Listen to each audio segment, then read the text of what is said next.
All right, welcome back to the House Environment Committee. We are going to continue discussion of S325 with two members of the Land Use Review Board. Welcome. Thank you. Thanks for having us. Yes, so hi, everyone. My name is Alex Weinhagen, one of the five board members on the Land Use Review Board. And my name is Kirsten Sultan. I'm also one of the five members of the Land Use Review Board. Thank you so much for having us. Yeah, we're here just to give you a little bit of table setting and overview about the Act 250 program, answer your questions about how things are going. And we have a presentation to walk through, and Kirsten's going to start with that background. Yeah, so I know that I think back in January, this committee did already see an overview, but we thought we'd touch on some of the highlights again. And I was asked to talk a little bit to the experience that I had had serving as a pretty long time District 7 coordinator, which is the Northeast Kingdom region. So a little over a year ago, when the board was seated, I transitioned from the coordinator role to serving on the board. And before that, I had been in the District 7 coordinator role for 19 years. And I'll share also before that, I spent about 17 or 18 years in private practice in engineering consulting, working for a couple of different firms, Vermont, one New Hampshire based, and I also had my own consulting business for 3 or 4 years. So I had been on the applicant side of the process, drawing up plans and filling out permit applications, including some Act 250 permit applications. So I brought that experience into the role of the coordinator. So we can just touch on quickly. Today we came prepared to talk about, as Alex said, overview of Act 250, the criteria, the process, the structure, and also Alex is available to go over where the board's work on Act 181 implementation stands as of today. So this is our organizational chart. The program has 9 different district commissions statewide. These are people who are appointed by the governor, typically for a term of 4 years, but sometimes 2. And we have program staff based in 5 regional offices, including an executive director who oversees those operations, supported by the board, and technical staff. We have a whole compliance and enforcement side to the organization as well. We have 3 attorneys. So what is Act 250? So it is, sorry, I can't even see what we thanks, Alex. So it's a permit process that is required for certain development activities in Vermont. And I'll explain how jurisdiction works. It's a little nuanced. For towns that have both zoning and subdivision bylaws, Act 250 basically has less jurisdiction.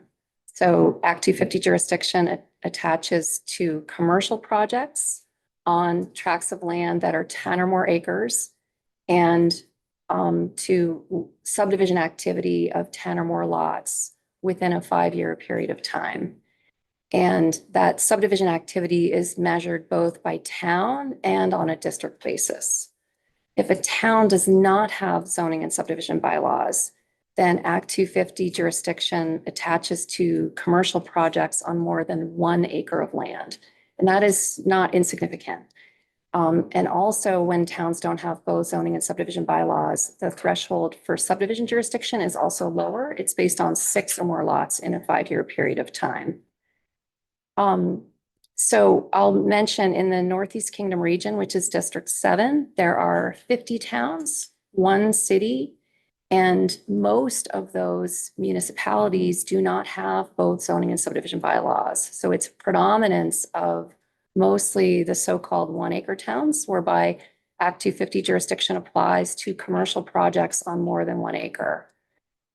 And I think there are still currently less than 10 of the 51 municipalities that have 10-acre status. So it's a significant majority in the Northeast Kingdom that still have this 1-acre town status. Because they don't have both zoning and subdivision bylaws that meet the standard.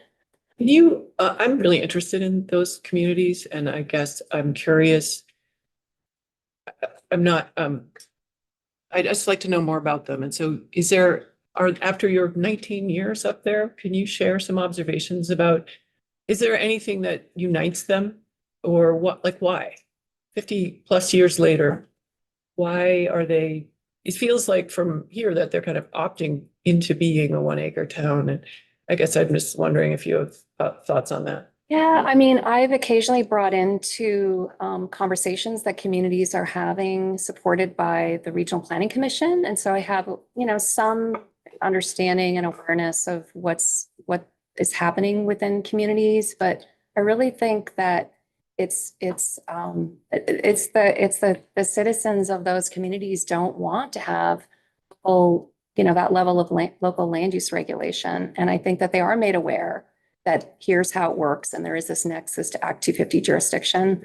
And, I think that they just don't want that scope and robustness of sort of local bylaws. I wouldn't say that there's any thing that necessarily unites them. I mean, it is a predominantly rural area too. So yeah, I think I have heard it said, I don't know, how much this is necessarily the case, but I have heard it said that sometimes locals, like consultants have expressed to me that they feel that some local zoning boards like the support of Act 250, as they're considering a development project. So maybe that is somehow factoring, but I think it really just boils down to that they just don't want the full set of bylaws. So yeah, it reflects the people and the town. Representative Austin. Sorry, Is there any cost to Vermonters outside those towns for that decision? say again? I didn't Is there any understand. cost, can they build in floodplains? Their houses get destroyed and then we have to pay for it. We have to pay for the replacement. Just wondering for that decision not to have zoning. I don't care if people don't want zoning. I just think it's unfair for Vermonters to have to pay for that, for some of the outcomes of that decision. I don't feel I can give you a good answer to that question. I mean, I think that, yeah, and flood hazard bylaws are a whole subtopic. So most of the communities do have flood hazard bylaws, as I understand it, that enables landowners to access flood insurance. That's, a federal system that we all pay into, right? So yeah, I can't give you a good answer to that. Sorry. Thank you.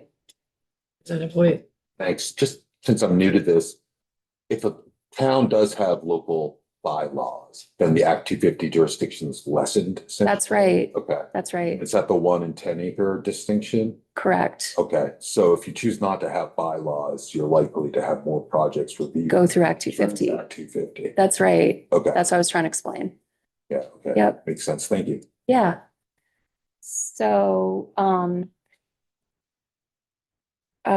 there's a whole list of exemptions. So Act 250 does not regulate agriculture, farming. There are some provisions for accessory on-farm businesses as well. And some housing projects are also exempt. There's some interim housing exemptions in effect you may have heard of. It's location-based. And we're also, as Alex will touch on, standing up the whole new Tier 1 process. Logging and forestry below 2,500 feet, also farming below 2,500 feet, all are exempt. And there's a whole list of exemptions. Including So- maple sugaring. We're in that Yeah, season. maple So it's important to note that maple maple sugaring sugaring is is considered in that realm of farming and forestry and Yeah, is exempt. Yeah, so do you want to go on to the next slide? Yeah, so it's a citizen-based review. The people making the decisions about permit applications live and typically work in, the region that they're assigned to. Like, if you want to serve on District 6 Commission, you live and perhaps, work in District 6. And so in District 7, I'll share that we've had a great, very dedicated, thoughtful commission from my perspective, and a longtime regular commissioner. So the commissions are comprised of regular commissioners and also supported by alternates who step in when a regular commissioner is unavailable. So these pretty longstanding regular commissioners in D7 include, in the past, in my 19-year tenure, a farmer from Danville, who was then, that position then was fulfilled by a woman from Hardwick who has a background in architecture and had also owned a retail business. Another very longstanding commissioner is a civil engineer from Linden. Happens to match my own profile a little bit, but not me. And then last but not least, the D7 chair is a building trades instructor who developed this very successful building trades program in Canaan at Canaan Memorial High School, and recently retired from that work. So these are people from the region who review these permit applications. This is just a overview of the location of the 9 district commissions. The area in red is, as you know, the Northeast Kingdom region comprised of the 3 counties and the 5 offices. And we have an office in Montpelier that's both our central office, but also where some of the District 5 regional staff are based. Essex, we have an office there. St. Johnsbury, where I was based until recently, Rutland and Springfield. We have offices there where the public can go, meet with staff, access information, get assistance and support and guidance. And those regional staff are supporting the work of these volunteer commissioners that are statewide, the regular and alternate members that I referred to. Frequently people ask, do I need a permit? And again, staff are available to help sort out once a project is sufficiently defined, whether or not a permit is needed. And we typically would recommend that be obtained in writing after it's been discussed and understood. And if people want a written request, they can do so, and then staff issue that in the form of what's called the jurisdictional opinion, or sometimes you might hear people talk about a JO. So those are determinations that the coordinators issue that say, yes, you need a permit, or no, you don't. Outline the facts and the basis of that determination, and they are subject to appeal. So again, there's a whole array of supports that are offered at the regional offices to anyone. The coordinator's role is to assist everyone. So typically that starts with the applicant. We encourage that people contact the coordinator prior to submitting an application so that they can be made aware of how, the process, the criteria. Are there any challenges that can be identified as early as possible so that people are aware? And no one wants to get a surprise, particularly after plans have already started to take shape. Staff will do a site visit. Staff will refer applicants to other state agency contacts for a pre-application review that they can include with their submittal once they're ready to submit an application. And there's also an online tool called the Permit Navigator that's available to generate a report of anticipated permit requirements if the user fills in the information about the location and the project, et cetera. It uses an algorithm, walks you through whole lots of detailed questions, and then it spits out this report. So that's also available, and Act 250 staff will refer people thinking about projects to that tool. So these are the 10 criteria. And I guess I'll just jump to the next slide because people talk about the 10 criteria. When you factor in all of the sub criteria, there's really 32. And it's not insignificant, right? It's this big, long list of things. And the way I've come to think about this is try to explain a little bit. It sort of starts with are there permits already in effect on the piece of property that's under consideration for a development activity? If, are there conditions or requirements or restrictions? So that's sort of one aspect of navigating Act 250. And then there's the piece of property in of itself. And what are the characteristics of the piece of property and the location? Are there streams or wetlands or shorelines, or is it really steep and perhaps has an access challenge? So the piece of property in of itself, the location, and then the project. What is it and where on the property is someone looking to develop? And you sort of, if you can think about sort of sandwiching those three things together and go into the application process and understand that if you're on one end of the spectrum where you have a simple, straightforward project, there's not a lot of environmental resources on the property, it might be quite straightforward and there might not be a lot of these criteria implicated. But another end of the spectrum might be a situation where there's a lot of challenges on the property. Maybe there's some prior permit history. And if a property features lots of these challenges, then that's where we see the process become more substantive, I guess is how I would put it. So it's a spectrum. You have those ones that are more substantive, and then you have the simpler ones on the other end of the spectrum, and you have everything in between. And so all of these criteria and sub-criteria come into play, and they're considered depending on where you are in that spectrum. Some of them might be just to sort of check the box, it's not really germane, but other ones might be very relevant. Like, let's say you're taking a project on a shoreline. Well, 1F shoreline is going to be in play for that particular project. And the commission has to do the analysis based on the information it receives.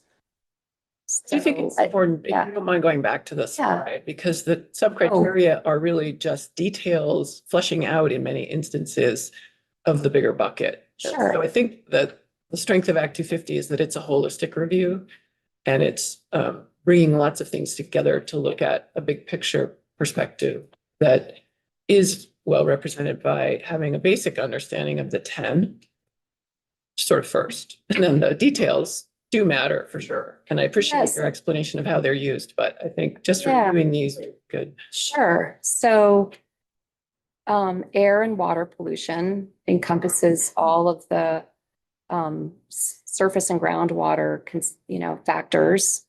It includes, streams, wetlands, shorelines, air pollution. So air pollution can be things like noise, can also be, pollutants in the air. So that falls under criterion 1. Water supply evaluates the availability of water, and also under criterion 3, impact on existing water supplies. Those two seem to really overlap. They do overlap. Yep. At one point, we tried to parse them out better, but that didn't gain Yeah. traction, but they definitely seem. Yeah. So for soil erosion, is just that. And I will say, so there's also, Act 250, some people would describe it as an umbrella permit, and bringing together, and we'll get to a slide on the participants. But so state agencies can participate in Act 250 and do with some frequency. Probably the most frequent participant is the Agency of Natural Resources, but also Agency of Transportation, Vermont Division for Historic Preservation, Agency of Agriculture, Food and Markets. And so, as you probably also know, there are some other permits that overlap with some of the Act 250 criteria. So soil erosion is one of those where, the Agency of Natural Resources, if someone is doing a construction activity that physically disturbs an acre or more of land, they typically would trigger a need for this other construction permit from the Agency of Natural Resources that can be provided to satisfy this particular soil erosion criteria. There are also wastewater permits, stormwater permits that can be used to demonstrate parts of criterion 1 as it pertains to waste disposal. So transportation is another aspect of Act 250 that covers things like traffic safety and congestion, pedestrian safety, access conditions. So the commission would be considering, for instance, is the project involve creating a new access onto a state or local road? Has the local highway foreman granted an access approval for that location? Or in the case of access from a state highway, do they have, what's their status with Agency of Transportation access requirements? So it's ensuring in part that people aren't putting in, for instance, driveways on, a blind corner. So it's looking at,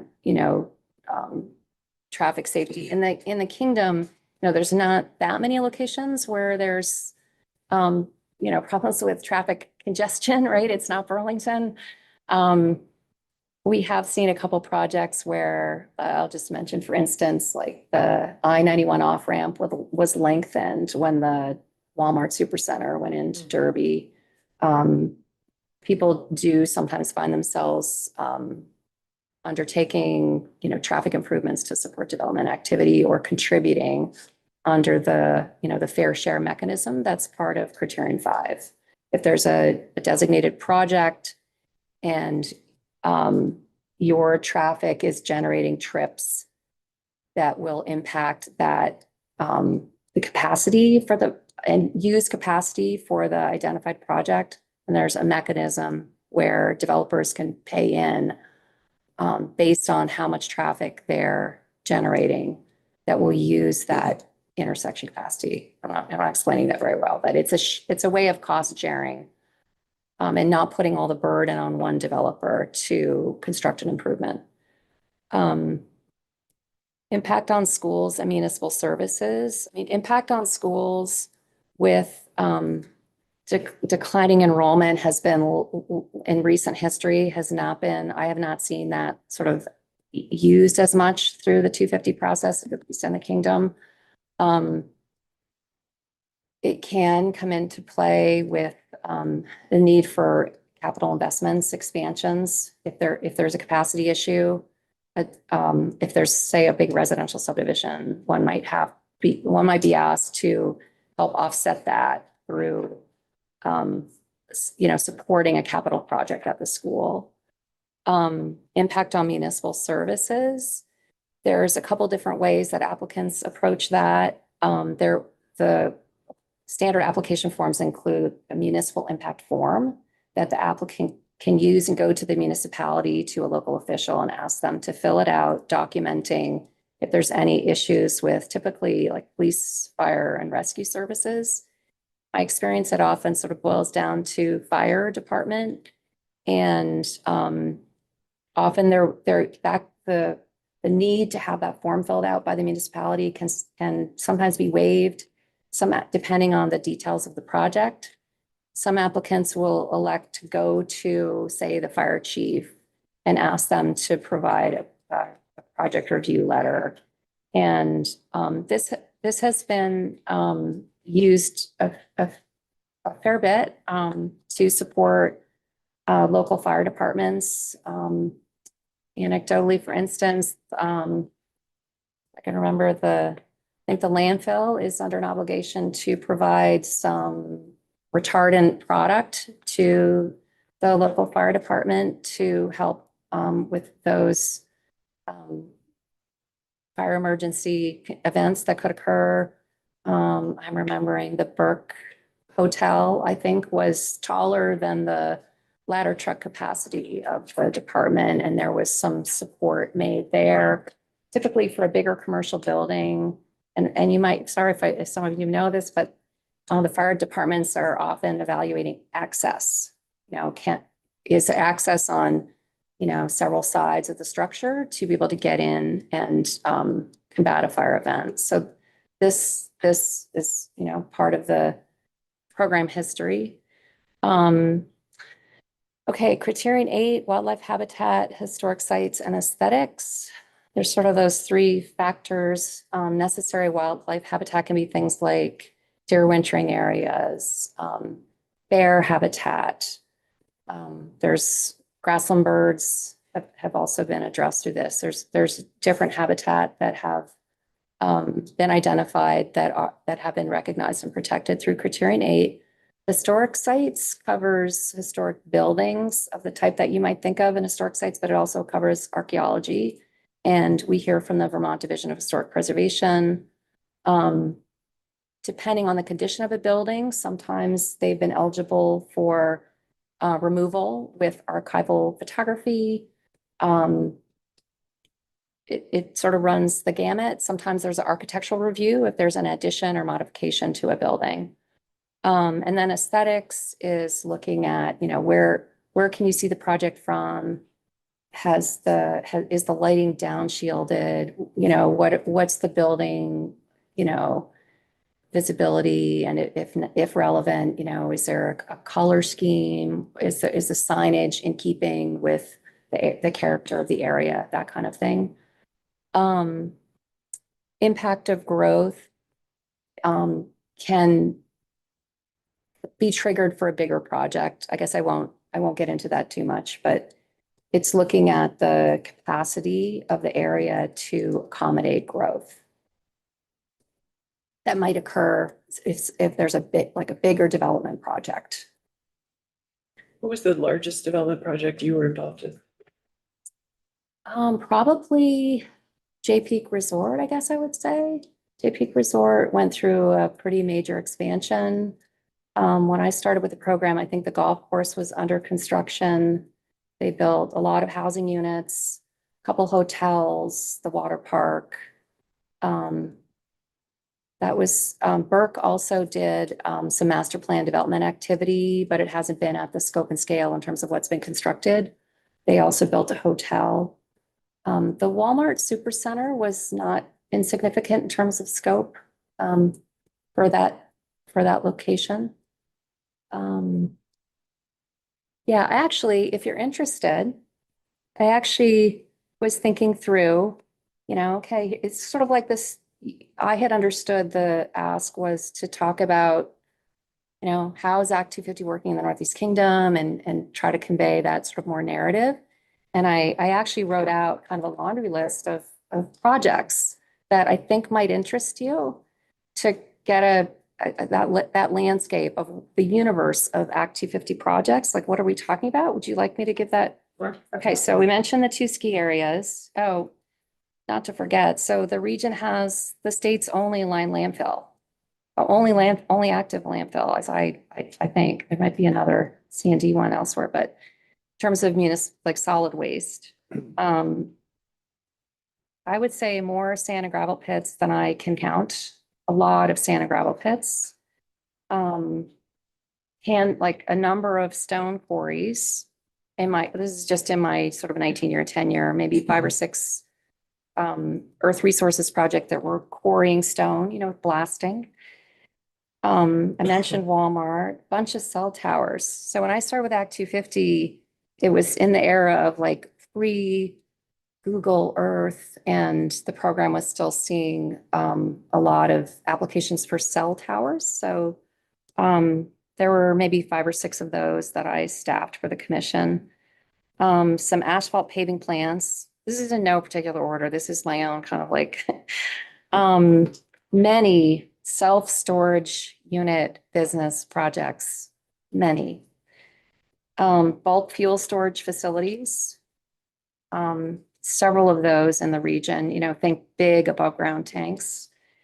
That's where, the local fire department would of course be interested. Some salvage yards, like auto and metal scrap yards, waste transfer station. So there's a couple private high school campuses in the region, Lennon Institute, St. J Academy. They did some projects, including dorm buildings and also recreational field lighting, also up the NV, Northern Vermont University, formerly Lennon State College campus is in Linden, and they also have done some projects and recreational field lighting. There's a big cheese plant in the area that went through Act 250, really interesting. Was a not too distant, pretty major expansion of a manufacturing plant that manufactures and is an international electronic component parts manufacturer that is a big industry in the area. And then, again, I just want to emphasize this region, there's a lot of small businesses, some of them, not necessarily in someone's home, but perhaps on the same property that might have, just a small number of employees, might only be, sort of owner operated. There is a provision for home occupation exemption that can apply in some cases, but it's somewhat limited. And there are many small businesses in rural locations that have come through Act 250. And I'll touch on some of them. I mean, so auto body shops, there's auto repair garages. So some of these are small and really can be very important to, rural car maintenance and transportation, alongside bigger auto dealerships. So staffed a couple of those new and expanded auto dealerships as well. Campgrounds. So several, and we're not talking like, someone's 2 sites in their backyard, like bigger campgrounds with say 30 or 40 sites, several of those.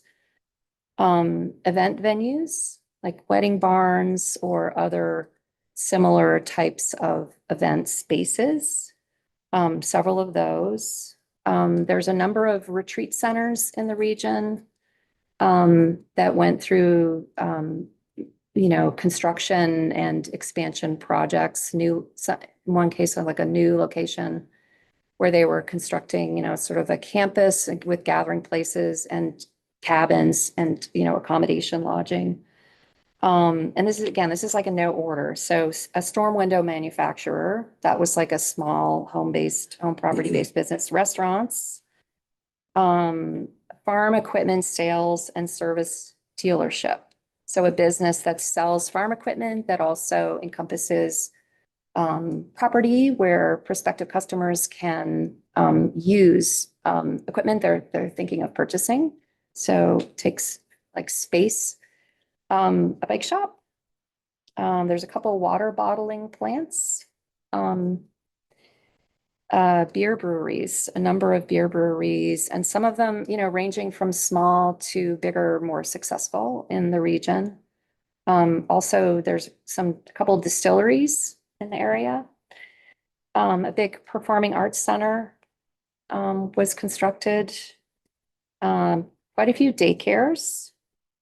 There's an abattoir, which is sort of a fancy name for a slaughterhouse. Staffed that, had some special sort of waste considerations. A number of gas stations and mini marts. Dollar General store. A number of dog kennels. What I would call a dog breeding facility, sort of a larger scale dog breeding operation. There were 2 of those in my tenure. There was an interesting property that had a pet cemetery that was making modifications, and they were like adding some additional uses. Couple of veterinarian offices. I can't remember if both needed a permit, but one definitely needed a permit based on the facts that added crematoriums to manage, you know, deceased pets.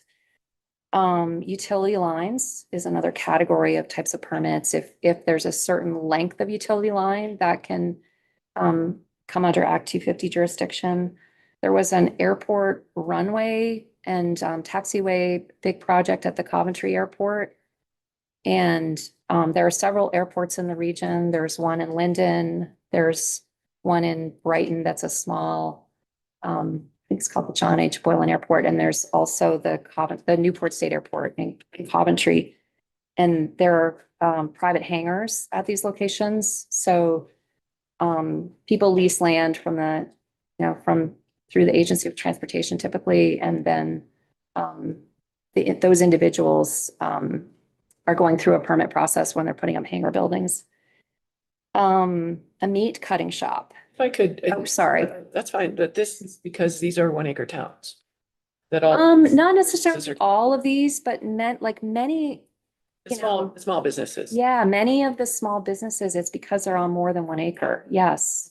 Now, bear in mind, if property is already under Act 250 jurisdiction, then it doesn't matter if this town is a 1 acre, 10 acre town, it's a different standard that governs whether or not the permit needs to be amended. And it's based on whether or not there's potential for impacts under the criteria. So that's a determination that the coordinator makes. So sometimes people are returning to Act 250 just by virtue of land is under Act 250.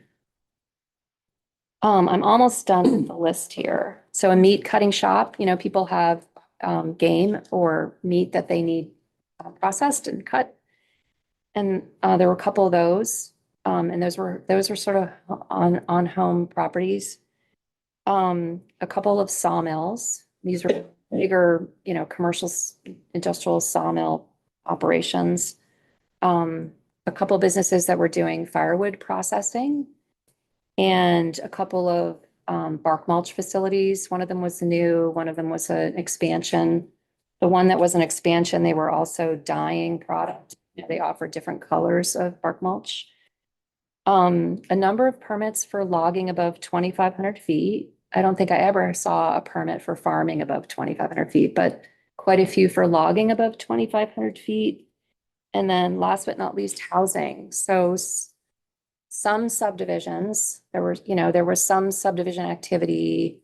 There's a sizable residential subdivision in the St. Johnsbury area that has not seen full build out, I think because of market factors, but there's also, a number of, small lot subdivisions and people doing, multi-unit housing projects. Rural Edge has done a number of bigger projects of that type in the region. And then there's some mobile home parks that have gone through some redevelopment activity. One that comes to mind, they were elevating the units to get them out of the flood hazard elevation. And I know I'm not thinking of all the other sort of types of home-based businesses, but I just want to underscore that it's not insignificant. And those applicants typically don't have, at their disposal, a lot of consultants. They're coming in the door and they need a lot of assistance and support.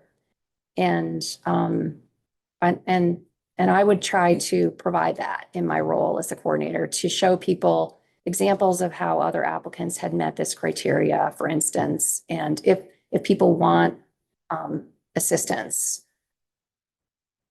some applicants just arrive at the door, right? They just submit their application, and it's electronic now too. You just, hit the send button and it's on file. So,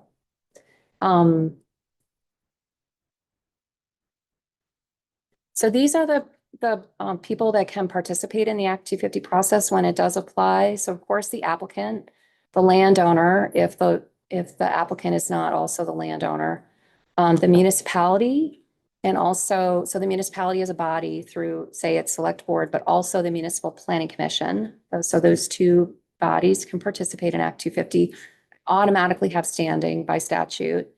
The regional planning commission as well, and then any state agency that's affected by the project. So those are the ones I mentioned. But you know, could go beyond those ones. And then, so the review process is such that the applications arrive at the district offices and staff review them for completeness. And that's a combination of technicians looking for some specific things like, it was the check signed correctly, was the deed reference provided. There's sort of some straightforward items that the technicians review and verify, and then coordinators alongside that are doing a more detailed review of how the application has been filled out. Like, you know, is there some threshold amount of information that's been provided that such that it's a complete application and is ready for the district commission to then assume its role reviewing the application. And so there's this sort of like starting gate, if you will, process. And sometimes applicants are notified, you know, you need to provide other information to comprise a complete application. And so sometimes there's supplemental filings that come in. Then when it's complete, it goes to the commission. And the commission determines how it's going to be processed. So there are three paths. There's administrative, minor, major. And the commission generally has the coordinator issue the administrative amendments, which are for simple changes, record keeping, lot line adjustments. Sometimes applicants want a new permit, even though it's not even required. So, you know, once in a while that happens for record keeping. They want to, you know, update the name, this kind of thing. Most of the applications are processed as minor applications. There's no hearing. So what happens is the commission reviews the application, and they do this in a number of ways. The commissions that have more volume, they're like, for instance, District 4, as I understand it, they're rotating in all of the alternates, and they meet regularly, I think weekly, you know, every, you know, Thursday, 3 o'clock. And these commissioners, they put in a lot of time, all of them. It's not insignificant. And they're, from my perspective, to be commended for how much of their, of themselves that they're giving to the program. District 7 would meet when there were things to meet about, right? This is just how it worked in D7. And we sort of migrated to comfort with doing some meetings remote, like, you know, as a result of the pandemic. And so they would indicate if they themselves as a commission wanted a hearing to be convened based on the application as received. Or if they wanted it to be put out on notice, there's a standard 20-day comment period, a minimum of 7 days, but the standard is 20 days. And a standard notice goes out to, you know, all these, you know, potentially interested parties. And then depending on what happens during that 20-day comment period, then prescribes kind of the conclusion of that application review. So the commission, for instance, might be waiting for a wastewater permit. And they make that known right up front that they won't be issuing a permit until the wastewater permit is issued. So the other state permits are often happening in parallel to the Act 250 permit. Sometimes they're more front-loaded. Applicants are choosing to get all those I's dotted and T's crossed in advance before they even file with Act 250. The completeness standard is that if you're relying on that other state permit that you need, you have to at least be on file with that other state agency. You don't have to have the permit in hand, but you have to be on file. So it's somewhat common to have them happen sort of in parallel. But then when you get to the close of that 20-day comment period, maybe you're waiting for something from the applicant, like one of these other ancillary state permits. If the commission receives a request for a hearing, the program has a form that's available. So people who are notified of the project and have a concern and that's relevant, well, in order for the commission to convene a hearing, it has to be relevant to the criteria. And they have to demonstrate that there's an interest that might be impacted under the criteria. And then the commission further considers if they have, a sufficiently particularized interest such that they would have standing as what Act 250 calls, a party. There's another status called Friends of the Commission that is sometimes used to allow people to participate. If one achieves party status, you can appeal the decision. If you have friend of the commission status, you don't have those appeal rights. And also importantly, a decision on a minor permit process is not subject to appeal. So it's the permit applications that go to a hearing that are subject to appeal. And also the jurisdictional determinations. You're about out of time. Oh, I'm out of time. Just Okay. about. Okay, sorry. Wow, I've been talking a lot. Representative Austin. Is there, I'm thinking looking at the appeal process because it can be so expensive. Is there any changes in the number of people who can appeal a project currently, or is that being proposed? Changes in the number of appeals? So you can get like 6 people who may not be impacted, but in a neighborhood or. That's, So- those are municipal permits. Yeah, Hmm. and not in Act 250. The board did issue a study and a report as a component of its Act 181 obligations on concerning appeals. And I think Which we Linked. heard at the beginning. I feel terrible. I didn't just talking away. Okay, this Do is. you want to withdraw? So the program does about 400 permits. I'm sorry, did I? Yeah, no, I just had, there was a flag for me, just in terms of how expensive appeals are and limit who can appeal and the numbers, but I guess we had that earlier. Yeah, from the Act So- 250 process, it's a matter of the district commission deciding who is an interested party based on their demonstration that there's going to be some adverse impact under the criteria. Right. And it's only those people that the district commission sort of anoints as interested parties that have the ability to appeal. It is different from the municipal one where you can have, 6 people that are sort of petitioning together. Mhm. So just to clarify, this slide that's up is 1 year, this past year? Correct. Well, the 350 to 400 is, I think, the last 5 years. It's in that range. And this is statewide. It's a small percentage of permits that are denied. I think that partly that goes to people making efforts to align their project with the requirements of the Act 250 criteria and the commission's, helping parties resolve issues and finding solutions as part of that, bringing people together under the 250 process. That's just my, it's a pretty small rate of denials. In D7, there were a few denials. Representative Chapin, do you have a question? I just wanted to clarify, did you just said that all decisions on minor applications cannot be appealed? Yes, And yet you also do set standing for interested parties on minor applications? no, not on minors, no. All of Right, that if is someone, only applicable to major. okay, right, so if someone wants to, if someone is not one of those parties by right under the statute, then in order for the commission to hear from that interested party, they would convene a hearing or a pre-hearing. Sometimes it would start with a pre-hearing. Yep. Yeah, the minor process was an education for me as someone much newer to the program than Kirsten, and the understanding that minors simply get a draft approval that's circulated to, abutters and other potential interested parties with the proviso, we're going to approve this unless you tell us that we should hold a hearing. And it's only if that request is made that a hearing is then held And then people can make their case about whether they should be an interested party and, be able to comment on it.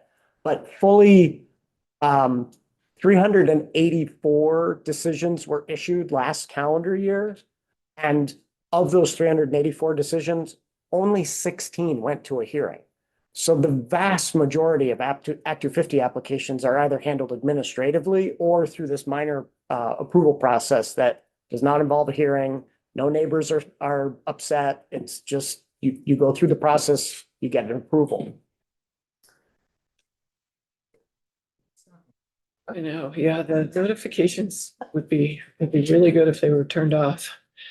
Yeah, so it annually in 2025, there were 238 jurisdictional opinions issued. And Alex, can you say one more time? I'm sorry, I was distracted. There's 300 in the past calendar year. How many went to majors? 384 permits were issued in the last calendar year. Only 16 had a hearing. The rest were dealt with administratively or as a minor approval. There were no permits denied last year. There's a question or two remaining. We're running up against the clock. I'm sorry that we got a little bit. Yes. No, I think it was great. It's actually what I wanted, and then I ended up maybe miscommunicating a little bit with you all. And I'm hoping we could have Alex Come back for the Act 181 side of it. That's where Yes. I was headed. So even as soon as maybe tomorrow, if you're available, but we'll have Kat reach out and work with you on scheduling that. And then, did you have a question? Yeah, on both the minors and the majors, the length of time of the process from first filing of the permit till the actual approval process, both in the minor and the majors, what kind of average times are we talking about? I think, go ahead. Yeah, our annual report that we submit to you every year has those stats in it. And for last year, if I'm remembering right, administrative amendments are a matter of days on average. Minors have an average of 129 days, but that's skewed by some that get caught up in some real delay. The median, if you're familiar with the difference between averages and median, was 42 days for minors. So what I like to tell people is most projects are dealt with as an administrative amendment or a minor. And for those that are minors, you're looking at a few months to get through the process, potentially faster, but generally a few months. Majors are a different story. They are longer. I think the average is 300 days, but I don't know the exact number, but it is in our annual report. Happy to provide that to you. I'm sure have it under reports on our webpage. So with that, I think we need to wrap up this part of our. Thank you so much. That was Yes. very helpful. And Alex, when you come back, I think the 5 board members have such great diverse experience. It would be interesting to hear a little bit from, I know you were a town planner for a long time, your perspective on that interface with Act 250 and the Heinsberg development review process. Just doesn't have to be a lot, but I think it would be interesting to hear that a little on that, and then we'll get into 181. Thank you both so much. Welcome. Thanks for having us. Thank you. Members, we're going to take a 5-minute break and then